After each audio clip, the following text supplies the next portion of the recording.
자, 오늘은 욥기에 대해서 같이 말씀을 나눕니다. 여러분, 욥기 하면은 생각나는 게 뭐죠? 고난입니다. 고통과 고난, 알 수 없는 어려움이죠. 그리고 욥에 있어서 또 많은 부분을 차지하는 부분이 새 친구와 이렇게 이야기하는 논쟁하는 그러한 내용들이 참 많이 나옵니다. 새 친구 이름을 다 기억할 필요는 없지만 엘리바스, 빌닷, 소발이거든요. 근데 이 사람들을 이렇게 이야기를 하면서 참 이 욥은 욥기를 통해서 우리는 무엇을 알아야 될까 이러한 고민을 하게 됩니다. 우리는 성경을 이렇게 펴면은요, 새로운 세계가 열리는 것을 보게 됩니다. 눈에 보이지는 않지만 하나님이 계시구나. 그리고 하나님이 온 세상 만물을 창조하셨구나. 그리고 하나님이 우리를 지으셨고 우리를 사랑하시는구나. 그런데 우리는 죄를 지어 멸망받을 수밖에 없구나. 네, 하나님께서 우리를 사랑하사 독생자를 보내주셨고 독생자가 고난을 받고 십자가에 달려 돌아가심으로 우리 죄를 사해 주셨고 다시 부활하심으로 우리에게 영생을 허락해 주셨구나라는 것을 우리가 알게 됩니다. 이것은 세상 학문에서 절대로 얘기하지 않는 부분이죠. 그런데 여기에서 딱 믿음의 그 은혜를 받고 구원받은 자의 삶을 시작합니다. 그래서 한 걸음 더 들어가면 그 다음부터 더 은혜가 이렇게 돼야 되는데 궁금한 점들이 점점 더 많아지기 시작합니다. 하나님이 계시다는데 계신데 막 그 둘 중에 하나겠죠. 그 사람의 신앙에 따라서 왜 세상엔 이렇게 악이 많을까? 과연 하나님이 만왕의 왕이시라는데 그러면 악한 영이 있으면 하나님은 선한 신이고 악한 신은 그 반대적인 신이고 서로 싸우는 게 이 세상이 그 무대인가? 막 이렇게 질문을 하는 사람들도 있죠. 그리고 하나님을 잘 믿는 사람이 왜 저런 고난을 겪어야만 하는가? 라는 부분에서 수많은 궁금증이 올라오게 됩니다. 그래서 이런 고민 앞에서 믿었던 사람들도 때에 따라선 믿음을 잃기도 하고 흔들리기도 하고 넘어지기도 합니다. 어떤 사람들은 하나님을 아예 떠나서 신앙적인 방황을 하는 경우도 종종 있습니다. 하나님은 과연 선하신가부터 시작해서 하나님은 왜 고통을 주셨는가? 그럼에도 나는 하나님을 신뢰할 수 있는가? 그럼 무엇이 복이고 무엇이 형통인가? 나는 과연 하나님을 왜 믿는 것인가? 내가 하나님을 경외하는 이유는 무엇이지? 라는 질문, 본질적인 질문에까지 우리는 나아가게 됩니다. 나는 누구지? 하나님은 어떤 분이시지?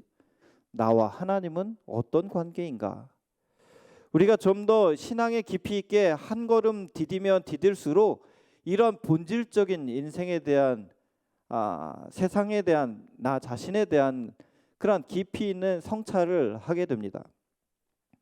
그리고 인생에 우리가 밑바닥까지 내려가게 되면 이 씨름은 매우 처절하게 진행이 됩니다. 그때는 고통만 보이는 게 아니에요. 내 자신이 드디어 보이기 시작합니다.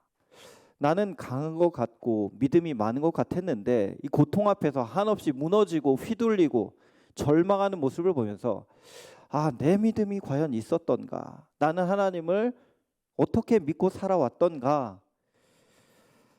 내가 이렇게 이 고통 가운데 계속 있는데 과연 하나님은 나를 지켜주고 계시는가? 내가 좀만 더 진행되면 믿음을 홀라당 잃어버릴 것 같은데 왜 하나님은 아무런 말씀도 안 하시고 침묵하시는 걸까? 그때 막 정신이 혼미해지죠. 여러분 그런 경험 해보신 적 있으십니까? 그런 경험 없이 우리가 인생을 논할 수 없을 것 같습니다. 그런 경험들을 누구나 다 어떤 상황 가운데 해보실 수 있는데 지난주에 일본 기독 순교지를 순례하면서 그 엔토 슈샤크가 이제 이렇게 그 기독교 박해 지혜에 대해서 이렇게 탐방하면서 소설을 실제적인 상황들을 반영해서 이제 쓴 책이 침묵이라는 책 아닙니까? 그 중에서 무대가 됐던 배경이 소톰의 마을이라는 곳입니다. 거기에 이제 침묵의 비라는 게 있고 거기에 그 내용이 이제 있는데 이런 내용이 있죠. 인간이 이렇게도 슬픈데 주여 바다가 너무나 푸르릅니다. 기독교 예수님을 믿는다는 이유만으로 고통을 당하고 죽음에 처하는 그 수많은 일들이 계속 자행됨에도 불구하고 왜 하나님은 침묵하시는 걸까? 세상은 푸르른데 왜 하나님 그 가운데 전혀 모습을 드러내지 않으시는 걸까라는 그러한 안타까움의 말이 이제 거기에 새겨져 있었습니다. 여러분, 하나님이 우리가 계시다고 믿는데 때에 따라서는 계신데 왜 침묵하실까? 계신데 왜 아무 말씀을 안 하시는 걸까라는 상황 가운데 우리는 굉장히 큰 절망을 겪게 되게 됩니다. 욥기는 바로 이러한 침묵, 하나님의 침묵, 숨어 계신 하나님에 대해서 우리에게 본질적인 우리의 신앙에 대해서 말해주고 있는 것입니다. 너는 왜 하나님을 믿니? 라고 질문을 누군가 한다면 여러분들은 뭐라고 대답하시겠습니까? 또 어떤 사람이 여러분이 예수님을 믿는데 여러 가지 어려움이 있어요. 예수님 잘 믿는데 갑자기 병이 찾아와. 갑자기 가족에게 사고가 일어나. 갑자기 나에게 불행한 일이 닥쳐요.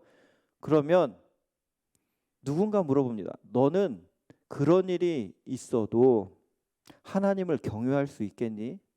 그러한 상황 가운데서도 너는 예배할 수 있니? 라고 물어보실 때 여러분은 어떻게 하시겠습니까? 욥은 바로 이런 것에 대해서 우리에게 삶으로 보여주고 있습니다. 욥기 1장 9절부터 11절을 이제 보시겠습니다. 일단 사탄이 하나님께 보고를 하면서 이런 얘기를 하죠. 사탄이 여호와께 대답하여 이르되 욥이 어찌 까닭 없이 하나님을 경외하리이까? 하나님을 섬기는 것은 이유가 있다라는 거죠. 어떤 이유입니까? 재물에 대한 이유 때문입니다. 10절에 보시면 주께서 그와 그의 집과 그의 모든 소유물을 울타리로 두심 때문이 아니니까 주께서 그의 손으로 하는 바를 복되게 하사 그의 소유물이 땅에 넘치게 하셨으니까 하나님을 경외하는 거 아닙니까? 괜히 하나님 경외한 줄 아십니까? 넘치게 하셨으니까 그것 때문에 하나님 경외하는 거지요 라고 욥의 신앙을 아주 거짓으로 얘기를 하죠. 재물 때문에 하나님을 섬기는 거다. 만약에 그걸 가져가시면 본색이 드러날 겁니다. 그때 하나님 뭐라고 하십니까? 그때 11절에 이제 계속해서 얘기하죠. 이제 주의 손을 펴서 그의 모든 소유물을 쳐보세요. 그리하시면 틀림없이 주를 향하여 욕할 겁니다. 하나님이 뭐라고 그러셨을까요? 해봐. 욥은 그런 사람 아니야. 그래서 욥에게는 어려움이 닥치기 시작합니다. 욥이 가지고 있던 것들이 뭐였을까? 한번 욥기 1장 3절을 우리 같이 한번 읽어 보실까요? 시작. 그의 소유물은 양이 7,000마리요 낙타가 3,000마리요 소가 500결이요 암나귀가 500마리이며 종도 많이 있었으니 이 사람은 동방 사람 중에 가장 훌륭한 자라.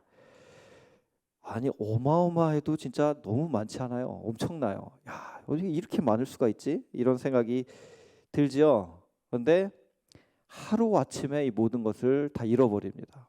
뭐 여러 해가 아니에요. 하루 만에 그냥 이게 뭐 다 뺏겼어요 하는데 또 하늘에서 뭐가 날아와가지고 또 죽어서 계속 이어집니다. 게다가 어떤 일이 있습니까? 자기가 사랑하는 10명의 자녀, 7아들과 3딸이 하루아침에 강풍으로 집이 무너져서 하루아침에 다 죽습니다. 아니 이렇게 4가지 재앙이 연달아서 터지는 이 상황 가운데 욥이 어떻게 했는지 한번 보겠습니다. 욥기 1장 20절부터 22절까지 같이 읽습니다. 시작. 욥이 일어나 겉옷을 찢고 머리털을 밀고 땅에 엎드려 예배하며 이르되 내가 모태에서 알몸으로 나왔사온즉 또한 알몸이 그리로 돌아가올지라. 주시니도 여호와시오 거두시니도 여호와시오니 여호와의 이름이 찬송을 받으실지니이다 하고 이 모든 일에 욥이 범죄하지 아니하고 하나님을 향하여 원망하지 아니하니라.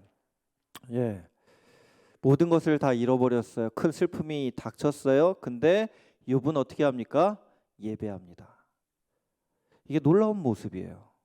슬픔이 닥쳤을 때, 우리에게 재앙이 닥쳤을 때 우리는 뭐 하죠? 우리는 예배하는 경우도 있지만 그렇지 않은 경우가 더 많지 않습니까? 욥은 예배했어요. 이것만 해도 욥이 하나님을 믿는 이유가 재물 때문이 아니라는 것을 명백하게 보여주는 아주 귀한 신앙의 모습입니다. 사탄이 여기서 물러가지 않아요. 진짜 사탄 나쁜 놈이에요. 그렇죠? 뭐라고 합니까? 아니 몸은 멀쩡하지 않습니까? 사람이 아프면 배는 게 없어요. 한번 몸을 아프게 해보세요. 이제 진짜 속마음이 드러날 겁니다. 하나님 뭐라고 하셨어요? 해봐라. 욥은 절대 그럴 애가 아니다. 그래서 욥기 2장 7절 사탄이 이에 여호와 앞에서 물러가서 욥을 쳐서 그의 발바닥에서 정수리까지 종기가 나게 한지라. 이런 일이 있었거든요. 머리끝부터 발끝까지 뭔가 나는데 아프고 가렵고 팍팍 긁는데도 피가 나오고 고름이 터져 나오고 이로 말할 수 없는 고난을 겪기 시작합니다. 거의 피골이 상접했다라고 이제 표현될 정도로 그는 정말 페인이 된 거죠. 근데 욥기 2장 10절 어떻게 그가 반응합니까? 시작. 그가 이르되 그대의 말이 한 어리석은 여자의 말 같도다. 우리가 하나님께 복을 받았은즉 화도 받지 아니하겠느냐 하고 이 모든 일에 욥이 입술로 범죄하지 아니하니라. 야, 이 정도만 해도 욥은 정말로 우리가 칭찬하고 칭찬해도 부족할 정도로 훌륭한 믿음의 사람입니다. 힘이 넘치도록 욥은 훌륭한 사람이다라고 하면 되잖아요. 그럼 욥기는 딱 2장으로 끝나도 충분합니다. 근데 욥기가 몇 장으로 돼 있어요? 42장이에요. 그럼 나머지 40장은 뭐야? 바로 여기가 사실 욥기가 우리에게 해주고 싶은 진짜 깊은 얘기가 담겨 있다는 거예요. 1장, 2장만 가지고는요. 사실 욥은 훌륭한 사람이에요. 그렇죠? 거기서 고난을 이기고 믿음으로 하나님을 영광 돌렸고 믿음을 지키고 얼마나 귀해요. 그런데 보통은 여기서 끝나야 돼요. 보통 스토리라면. 또 어떻게 40장이 더 있어요? 자, 그 부분을 도대체 무엇을 얘기하고자 이렇게 긴 게 쓸데없는 얘기가 아니거든요. 우리에게 말하고자 하는 것인가? 이 부분도 우리는 놓치지 말아야 됩니다. 지금 길지 않은 시간이지만 짧은 시간 가운데 이 부분을 좀 다뤄보려고 합니다. 정작 욥기의 주제가 고난이라고 생각하지만 고난의 원인을 설명해 주진 않습니다.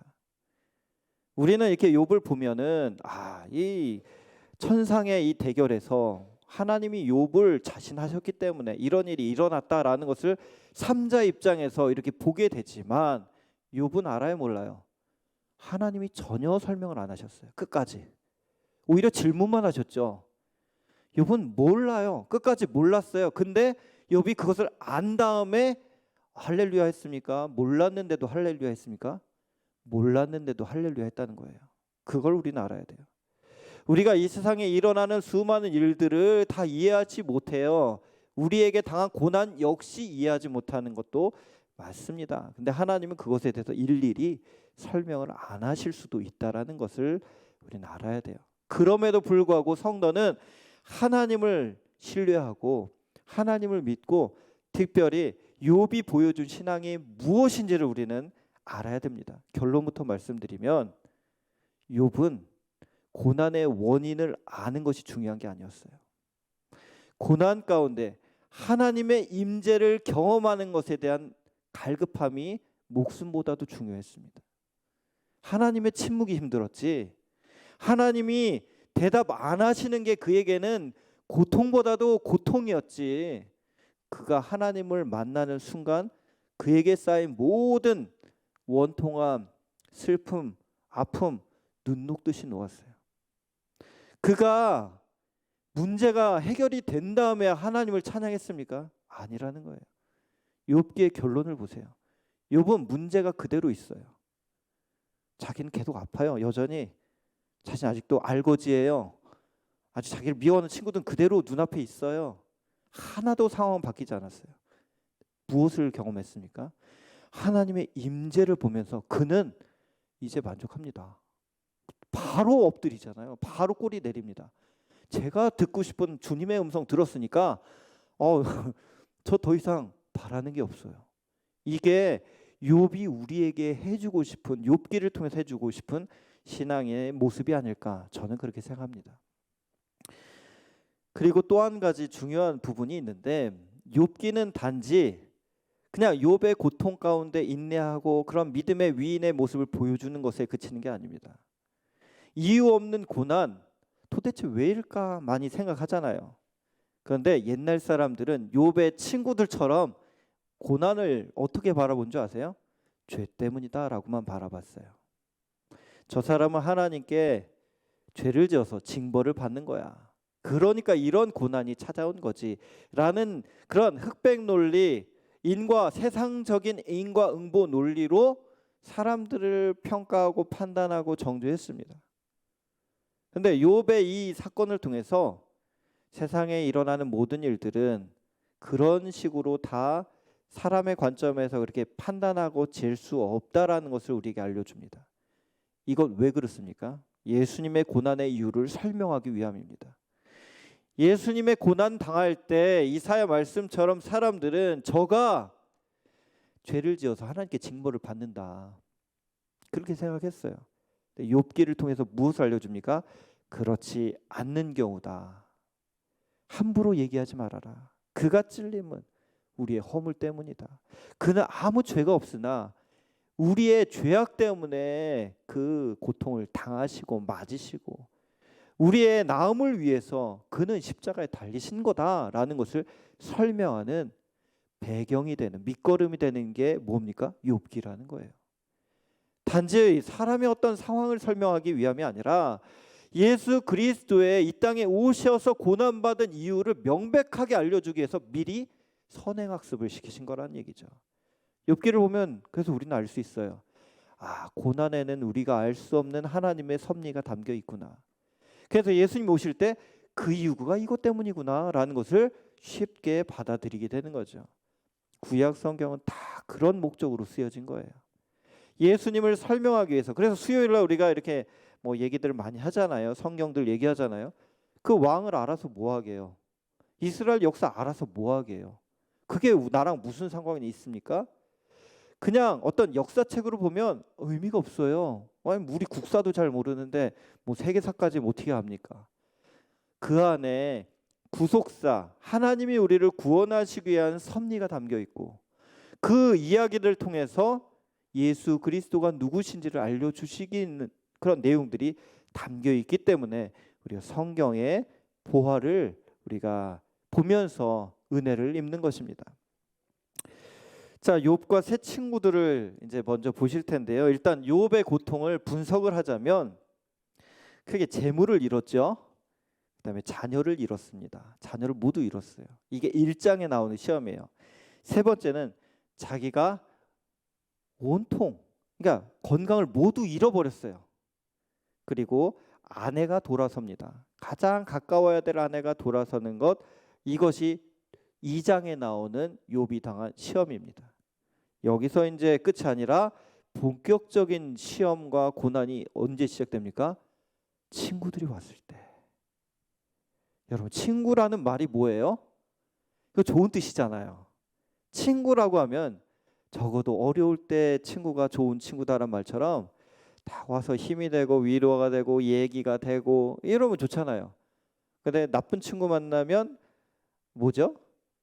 그런 속담 갑자기 생각이 안 나는데, 친구 따라 강남 간다 이런 얘기처럼 잘못된 친구 만나면 이렇게 잘못 그런 영향도 받고 하는 것처럼 좋은 친구여야 되는데 엘리바스, 빌다, 소발은 전혀 그런 사람들이 아니었어요.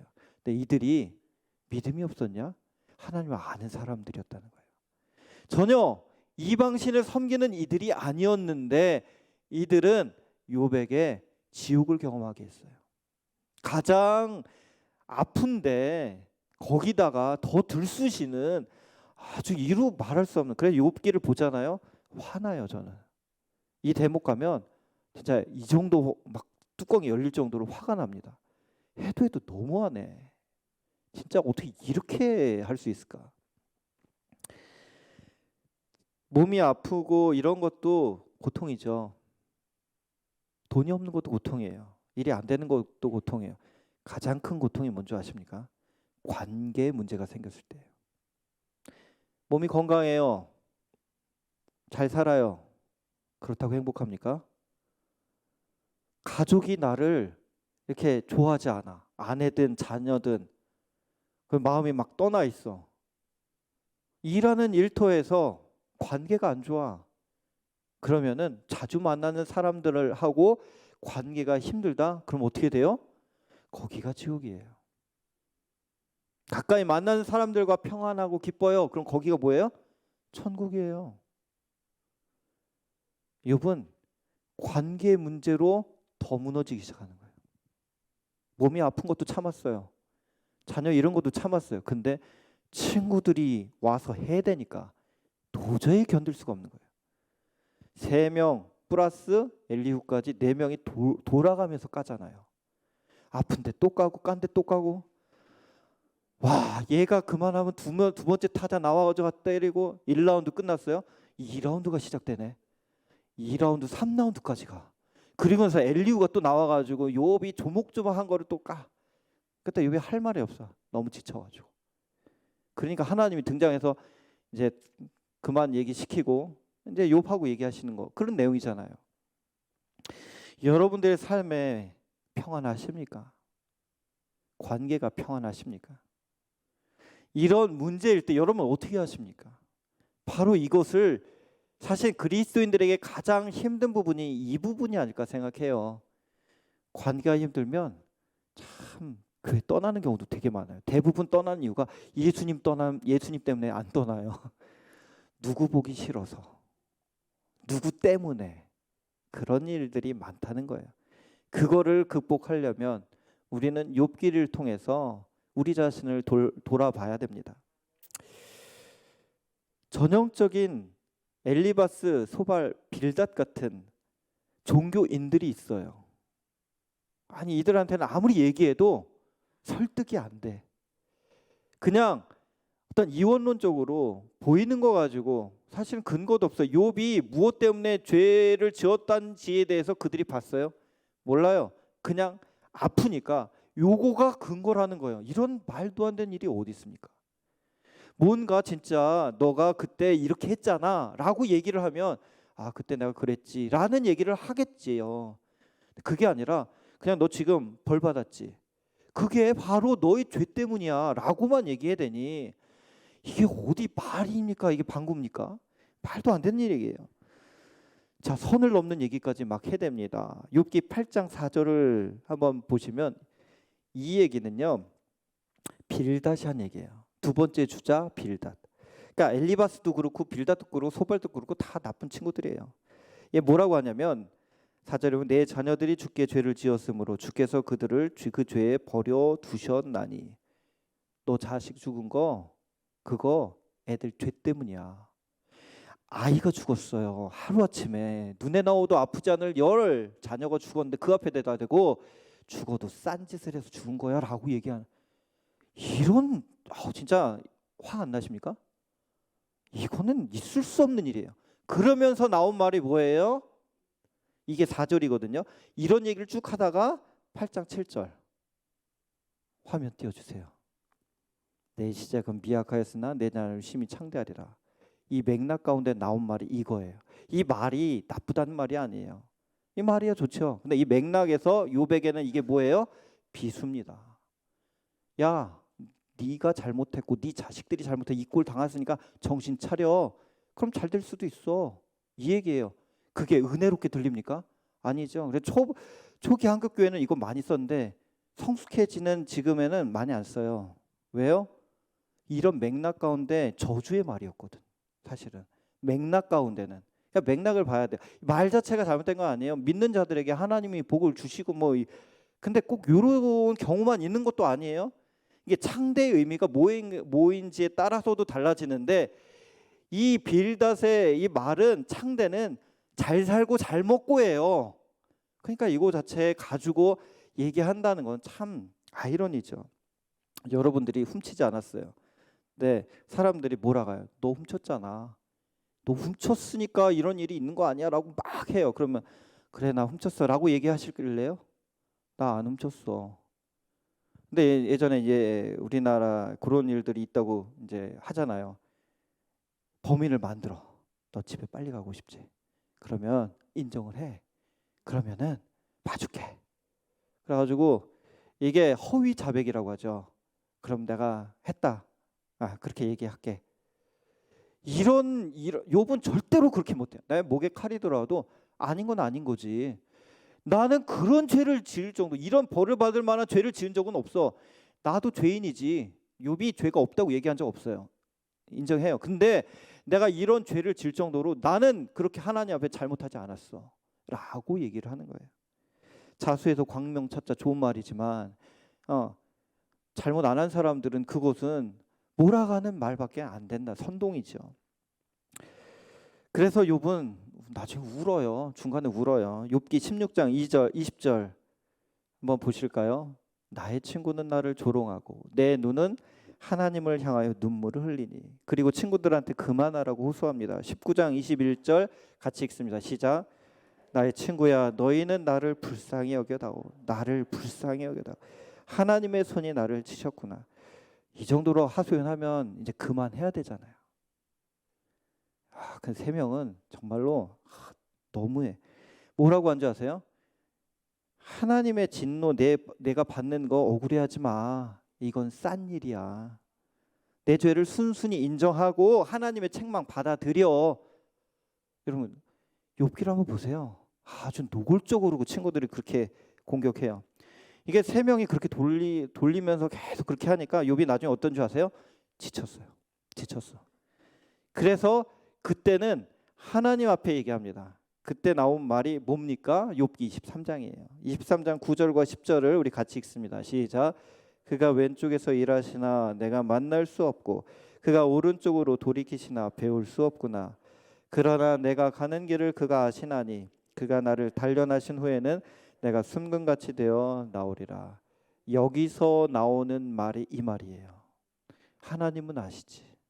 니들은 몰라도 하나님은 아실 거야. 결국에 하나님은 나의 정당함을 변호해 주시고 나를 귀하게 여기실 거야. 하나님만 바라봅니다. 여기까지 얘기했을 때 친구들 입을 다물었을까요? 아니에요. 욥을 가리켜 뭐라고 하냐? 구더기 같은 인간아. 네가 그 입에서 죄 많은 인간이 어떻게 하나님께 그런 말을 하냐? 이렇게 또 쏟아냅니다. 정말로 이게 사람의 참을 수 있는 한계를 뛰어넘는 말로 폭격해야 된다. 때리는 것보다 더 심해요. 자, 이런 일들 앞에서 우리는 무엇을 보게 됩니까? 아무런 이유 없이 이렇게 고난을 당하는 것 욥이 겪었잖아요. 예수님이 십자가에 달리셨을 때 수많은 사람들이 그렇게 조롱했어요. 네가 하나님의 아들이거든 뛰어내려라. 예수님에 대해서 얼마나 많은 비난과, 그래서 요한복음이든 성경 보세요. 바리새인들과 얼마나 논쟁을 많이 하십니까? 싸움을 걸어와요. 안식일에 사람을 고쳐? 일을 해? 시비를 어마어마하게 걸어댑니다. 아니 기쁜 일이고 감사한 일이고 하나님께 영광 돌리는 일 앞에서 예수님을 정말 귀하십니다 이렇게 하는 게 아니라 예수님을 아주 그냥 함정을 파놓고 그냥 공격하고. 저는 욥기의 이 고난 가운데 예수님이 많이 보여요. 예수님이 얼마나 수많은 고난을 겪으셨던가. 누구 때문에? 아무 죄가 없으셨지만 우리 때문에. 예수님은 우리의 그러한 죄악이 얼마나 컸으면 하나님께서 이 땅에 독생자를 보내주셨을까 우리는 생각하게 됩니다. 이사야 53장 4절과 5절 우리 같이 읽도록 하겠습니다. 시작. 그는 실로 우리의 질고를 지고 우리의 슬픔을 당하였거늘 우리는 생각하기를 그는 징벌을 받아 하나님께 맞으며 고난을 당한다 하였노라. 그가 찔림은 우리의 허물 때문이요 그가 상함은 우리의 죄악 때문이라. 그가 징계를 받음으로 우리는 평화를 누리고 그가 채찍에 맞음으로 우리는 나음을 받았도다다. 아멘. 이러한 육체적 고난도 힘든 일이에요. 그런데 예수님의 고난은 제자들의 배신, 그리고 무리들의 그 아주 십자가에 못 박으라 이런 거. 사랑하는 이들, 가족도 사실은 예수님을 멀리했잖아요. 예수님의 동생 야고보, 원래 예수님 살아계실 때는 그렇게 뜨거운 사람 아니었어요. 인정 안 했어요. 형이 뭐 메시아 막 이러고, 메시아라면은 좀 드러나게 해야지 지금 뭐 하고 있는 거냐 뭐 이렇게 조롱까지도 하고 그랬거든요. 예수님 이상해졌다고 잡으러 다니긴 하고 그랬던 야고보였는데, 그가 이거 회심한 거잖아요. 예수님 부활하신 다음에 아주 이스라엘 교회에서 수장 역할을 하는 그런 위대한 그런 사도가 되지 않습니까? 근데 어쨌든 간 예수님이 살아계실 때는 수많은 사람들이 예수님 몰라줬어요. 여러분, 우리가 겪는 여러 가지 일들의 어려움 가운데 여러분들, 우리가 알 수 없는 일들이 많이 있죠. 그럴 때 여러분들은 그 어려움을 어떻게 이겨내십니까? 단지 우리가 또 다른 사람들을 바라볼 때, 어려움 당하는 이들을 바라볼 때 어떤 눈으로 바라보십니까? 설령 그 사람이 어떤 잘못을 많이 해가지고 악당이에요. 큰 벌을 받는 것 같아. 그럼 우리 속마음은 시원하죠. 쌤통이다, 잘됐다 이러죠. 근데 하나님의 시선을 보면요, 둘 다 똑같은 죄인이거든요. 물론 더 악한 죄인이 있지. 근데 우리도 죄인임을 우리는 생각하면서 누군가가 당하는 재앙을 너무 기뻐하면 안 돼요. 숙연한 모습으로 우린 십자가 앞에 서야 됩니다. 하나님, 나도 죄인입니다. 그리고 중요한 것은 고난 앞에서 하나님 앞에 겸비한 마음으로 엎드리는 거예요. 하나님 어디 계십니까? 하나님, 내 음성 들어주시지 않습니까? 하나님 응답해 주옵소서. 세상은요 단순하지가 않더라고요.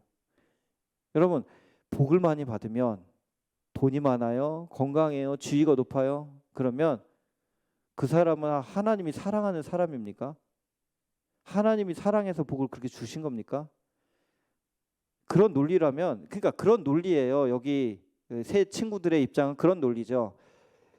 안 되고 망하고 힘들면 하나님께 너가 죄를 져서 벌 받은 거고, 세상에서 잘 나가면 너가 의로워서 복을 받은 거고, 하나님 복 주신 거고, 이런 논리로 보는데, 성경에서는 그런 관점을, 욥기도 깨지만 다른 성경도 그런 부분을 얘기를 하고 있어요.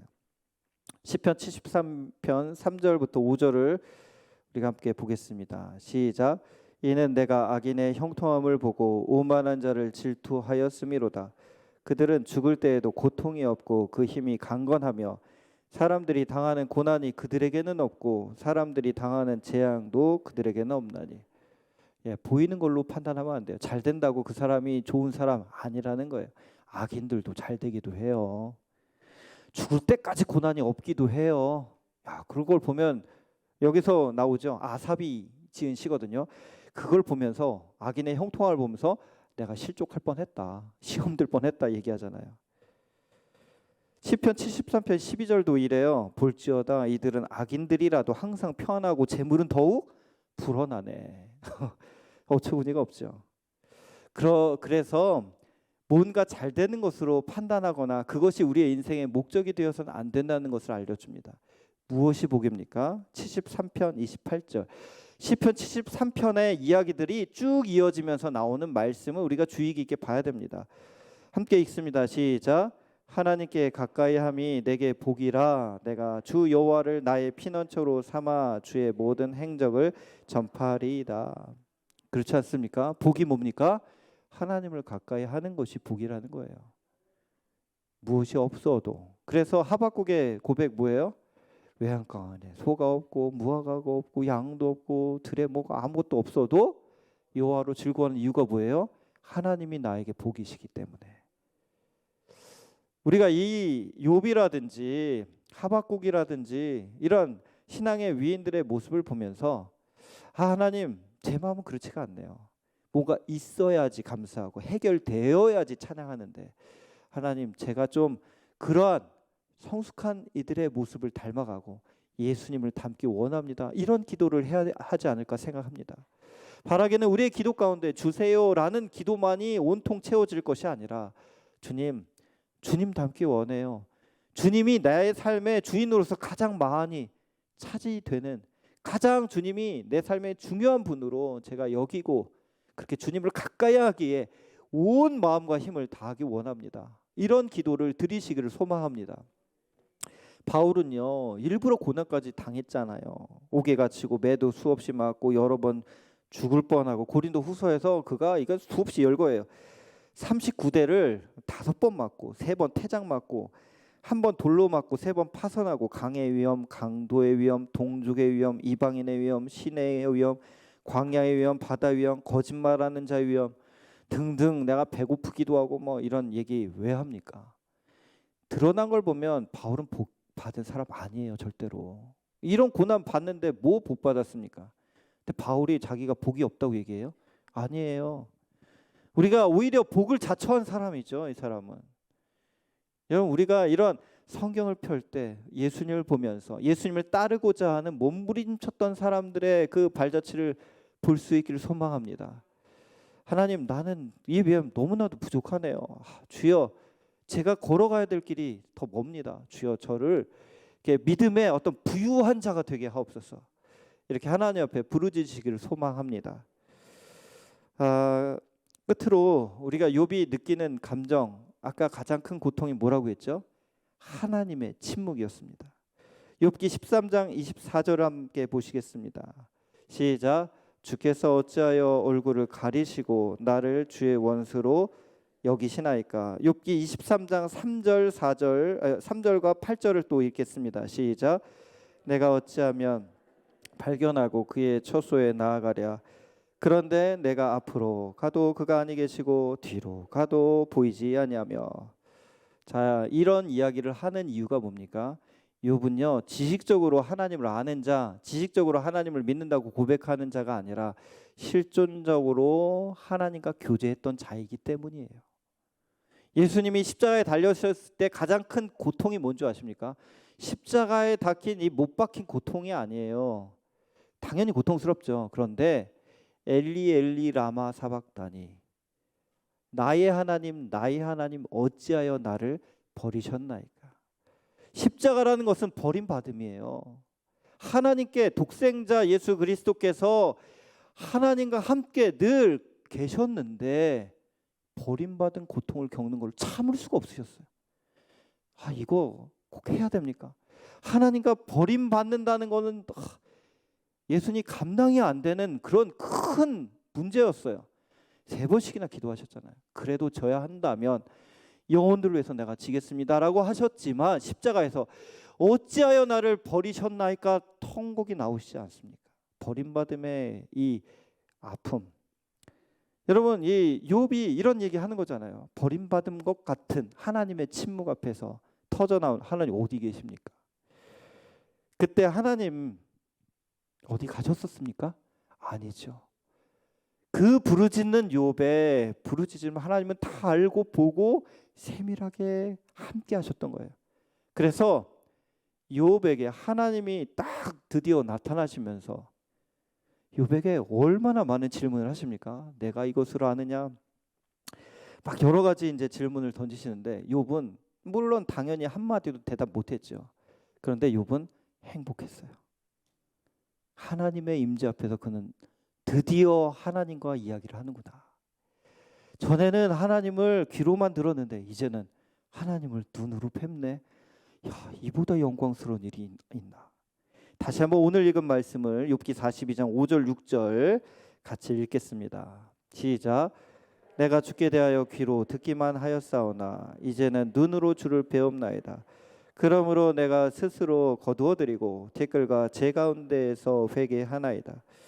사랑하는 성도 여러분, 우리에게 여러 가지 일들이 있을 수 있어요. 그런데 믿음의 길 가운데 하나님이 허락 없이 일어난 일들은 없어요. 그렇다면 내가 이해는 못하더라도 그 가운데 하나님의 섭리가 있음을 믿으시기 바랍니다. 끝까지 하나님을 신뢰하고 부르짖고 의지함으로 하나님이 나를 얼마나 사랑하신지 더 깊이 경험함으로 욥처럼 하나님께 영광 돌리고 하나님께 칭찬받고 하나님의 기쁨과 자랑이 되는 그러한 귀한 인생 되시기를 주님의 이름으로 축원합니다. 기도하시겠습니다. 하나님 아버지 감사합니다. 우리가 이해할 수 없는 어려운 일들을 때로는 겪지만 하나님께서는 그러한 우리를 붙들고 계심을 믿습니다. 하나님, 일어난 일들 그 현상만 보고 판단하거나 아버지 하나님, 우리가 낙심할 때가 많이 있사오나 우리에게 믿음을 더하여 주옵시고 소망 중에 주님을 바라볼 수 있도록 인도하여 주셔서 끝까지 욥처럼 하나님 앞에 무릎 꿇어 예배하는 자 되게 하시고 하나님의 얼굴을 구하는 자 되게 하여 주옵시고 하나님의 임재를 사모하고 그 가운데 행복해하는 삶이 될 수 있도록 역사하여 주옵소서. 슬픔 당한 이들을 위로하여 주옵소서. 그 마음에 소망을 주옵소서. 다시 새 힘을 주셔서 일으켜 주셔서 일어나 걷고 뛰며 주님을 영화롭게 하는 귀한 인생으로 더욱더 나아갈 수 있도록 역사하여 주옵소서. 귀한 예물로 하나님께 소원을 품고 기도하는 심령들 한 마음 한 마음마다 하나님의 자비와 위로를 더하여 주시고 그의 부르짖음 가운데 하나님 가장 아름다운 하나님의 역사하심을 목도할 수 있도록 복내려 주옵소서. 이제는 우리 구주 예수 그리스도의 은혜와 하나님 아버지의 그 크신 사랑하심과 성령님의 감화감동 교통하심이 어떤 상황 가운데서도 주님을 사랑한다 고백하며 주님의 뜻에 따라 살기로 결단하는 여기 모든 주님의 백성들 가운데 이제로부터 영원토록 함께 하시기를 간절히 축원하옵나이다. 아멘.